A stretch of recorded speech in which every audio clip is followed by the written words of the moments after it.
Singapore's open economy was already feeling the effects of trade tensions between the US and China when COVID-19 hit. As the virus outbreak deepens around the world, the country's Prime Minister has warned a recession looms. 2020 growth outlook has also been downgraded to minus 0.5 to 1.5%.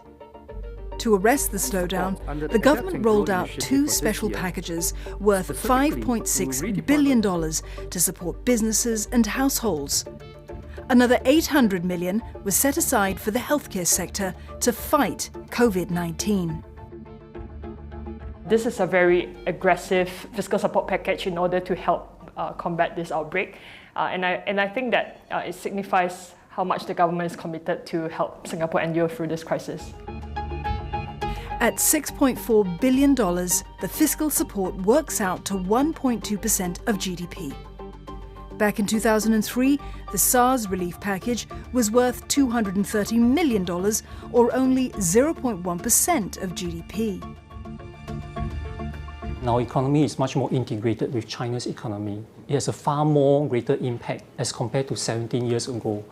We see businesses' production chain being disrupted because workforce cannot return back to their jobs. We see tourist arrivals have also significantly declined. We even see changes in our daily lives as people cut down on their spendings and stop going to public places unless necessary. Breaking down the numbers, a $4 billion stabilisation and support package will provide support for firms across all sectors to retain and retrain workers.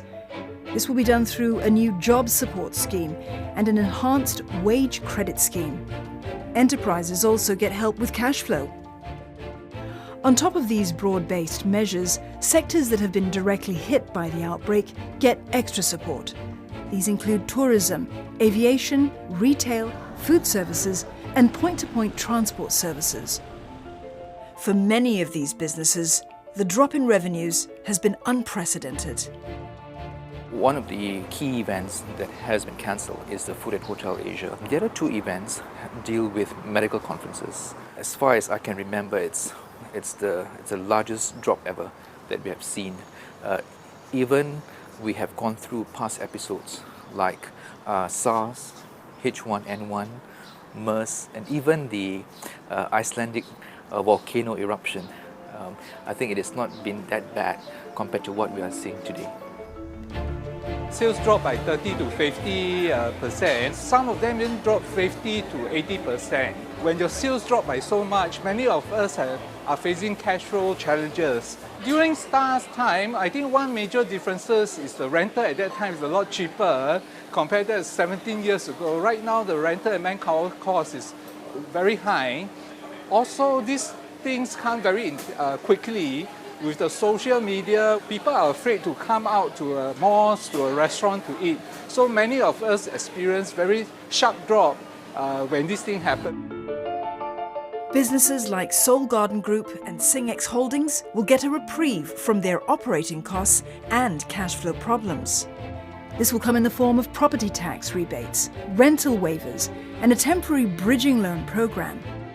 Employers in these sectors will also be encouraged to retain and reskill workers through redeployment programs.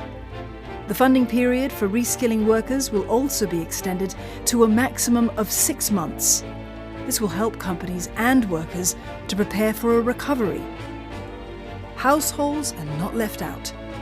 $1.6 billion will be injected into a care and support package to help families defray some of their household expenses.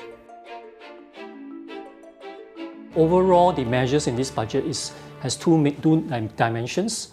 One dimension it looks at is the immediate concerns. It also has a focus on the future to ensure or enable our people to continue to learn and adapt.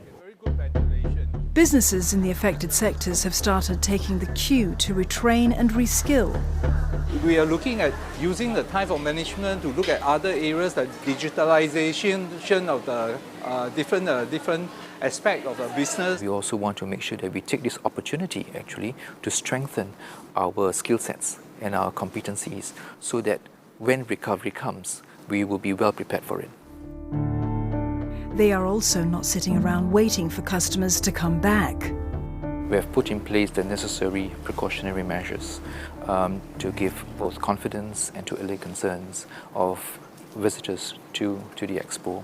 So this include, of course, hand sanitizers, temperature screening, as well as masks should people feel unwell. Seoul Garden Group is doing so by improving hygiene and food safety standards. So as you can see, these are some areas that we will change.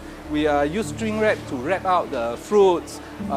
Items we've covered and warmer, we will serve. Those that we've not, we will not serve. Our barbecue system is all with ventilation, so there's good ventilation in the restaurants. Things are cooked to 200 degrees, so it's very safe. So, will the package of measures be enough to tide Singapore through the uncertainty brought on by COVID-19? If the outbreak is contained and growth rebounds in the second quarter, I think these measures would be sufficient to address that. But if things turn for the worse and if the outbreak prolongs into the second quarter, it may not be sufficient to help the economy. Still, even if the viral outbreak is prolonged, Singapore has the fiscal ammunition to unleash another round of support. The government actually has a very ample fiscal surplus. If you look at between FY 2016 to FY 2020, even with this budget deficit for 2020, the accumulated fiscal surplus stands at a very comfortable $7.7 billion. So the government has not even tapped on reserves for this, and it doesn't have to because it would still have this $7.7 billion to tap on if things turn out for the worse.